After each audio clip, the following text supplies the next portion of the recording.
Hello, my name is Kirioth, and today we are going to have a little chat about Warhammer 40,000 Battle Sister, because this, it's kind of a weird one. I initially started out thinking, oh, this looks kind of interesting, this is kind of fun, but it's somewhat niche within niche. You'll see what I mean when we take a look at the article, and of course we'll take a look at the trailer first, so that we have a good idea as to what we're talking about.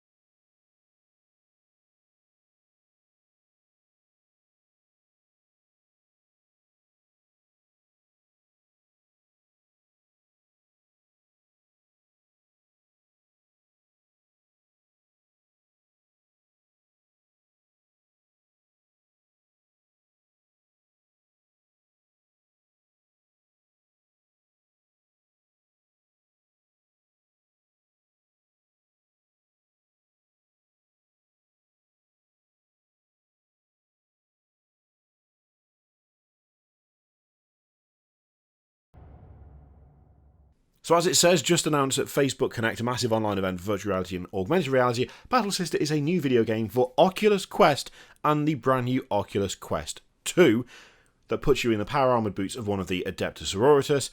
So it's being developed by the same people who did Freeblade and Realmore. They're called Pixel Toys, and they are passionate about the worlds of Warhammer with a proven track record of bringing them to life, and they're excited to see what they accomplish with the Adeptus Sororitas in this new game.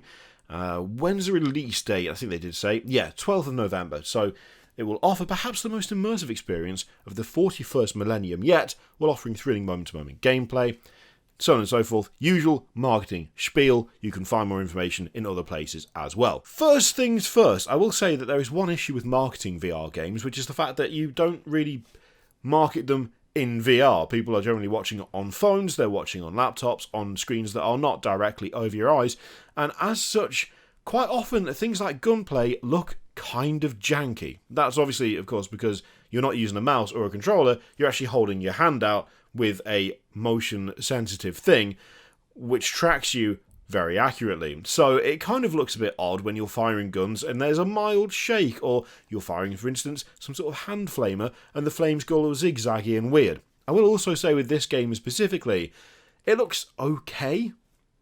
From what I understand, I'm not an expert on VR, I have messed about in it from time to time, but it's been quite a while. The main focus is frame rate as opposed to like how beautiful it looks. If you drop below a certain FPS, I think it's 90, you end up giving people horrendous motion sickness and headaches and all sorts of bad stuff because the screen is, that far away from your eyeball. And you kind of need to make sure it's smooth or the brain don't like it. This kind of feels like it's a performance over pretty seems to be the way it's gone. That could be a side effect of it being on only one VR headset though, which is the Quest or the Quest 2. This is where my kind of, I guess, issue with this comes in.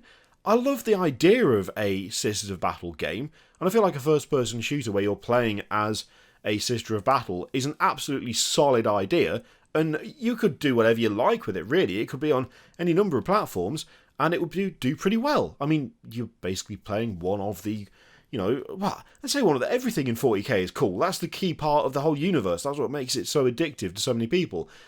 Being able to actually play as a Sister of Battle is a really good idea. But this is super limiting. Like, this is a weird niche within niche. Possibly within niche. First of all, if you're going to be, properly invested in something like this, my assumption is that you would want to have at least, you'd have some kind of interest in 40k to begin with. It's being aimed at that kind of have you ever wanted to be in the 41st millennium? I mean, if you don't know what that is, the answer is going to be no. So you kind of need to be invested in that universe for that line of marketing to really mean anything. So it's limiting it to, the way it's being pushed is it's limited to people who really want to play Warhammer 40k video games. Okay, fine, there's a good number of those. Within that, though, there needs to be a subset of people who have VR capability. They need the hardware to be able to deal with it, which is fine. Although VR is a much smaller proportion of like the overall video game audience. But then within that, so we've got the niche of likes 40k. It's not a small niche anymore, it's expanding all the time, but it is still got, it's just still the first niche. Then you got the second niche, which is the people who want to play the game and also have VR, like VR hardware. And then within that, you have got the niche of the people who have the specific VR hardware that this is on. Because it's going to be on the Oculus Quest store. It's not going to be on Steam. And it's not going to be on like PSVR or anything. It is very much restricted to a single bit of hardware. That is like 3 steps deep on the like vested interest scale. That is pretty far down the number of people like that are going to manage to get their hands on this. It's kind of the number of people who even have the capability of touching this game in any way goes down like the more you follow the chain. By the time you get to the people who have an Oculus Quest, that's a small audience compared to just, I don't know, doing a normal first-person shooter. Now, of course, the mitigating factor to that could well be that this is one of those situations where the development is being paid for by Oculus.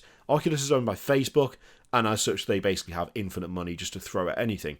This could be a situation whereby this was given the go-ahead because, well, partially because Games Workshop seems to throw the IP around pretty liberally, but also if it was a case of, well, we can secure funding from Oculus, we don't need to do anything ourselves, and neither do you, that could go some way to persuading that this would be a really good idea. But it does just seem so niche, it's kind of so far down. It's like, well, you need to like 40k, and then you need to have VR, but you don't just need VR, you need the specific type of VR, and once you've got this specific bit of VR, obviously you can only get it from the store that serves that specific bit of VR, it's not available on any of the others. It may be possible to get Oculus Quest stuff to run on other VR stuff. I don't know whether you can get it running on, I always forget what the Steam one is, what the Valve one is. Is it Vive? Maybe it is. I can't remember. But like maybe there's a way to get it to run on other stuff. I don't know. But they're not going to say that. They're not going to go, well, it's only available here. But of course you can, with a bit of trickery and messing about, make it work on whatever you like. That's not going to happen. I don't know. I like the idea. I like the idea of it. I like the idea of a first-person shooter where you are Sister of Battle. But the target audience just seems so limited and small and so very, very specific that I just don't know how many copies does this need to sell to be considered a success, given the extremely limited reach that it'll have in terms of the hardware that you can play it on. That's the thing that I'm really I'd really like to know, honestly. We never will. We'll never be able to find that out, but it'd be interesting to find out. Overall, a cool idea. I like the idea of it, but not the most accessible entry into the 40k video game universe in any way, really, which just seems very limiting. But I mean, maybe I'm just so far behind the times, and literally everyone and their mum has got an Oculus Quest, and I'm the only person who hasn't got one. It's entirely possible. I don't think it is actually the case that is accurate, but it could be. You never know. What did you think of this? Was your immediate thought that's very specific, or were you just excited at the idea of it? Do you have a Quest yourself? And if so, were you going to pick this up? How did it look compared to other titles as well? That'd be interesting to know about. So yeah, let me know what you think in the comments down below. In the meantime, feel free to click all the things: Patreon, video, subscribe. Do it if you like. It's entirely up to you. And as always, there's an affiliate link in the description for Element Games, which you can use to support the channel if you would like. I leave it in your capable hands. Thank you very much for watching. I'll see you next time.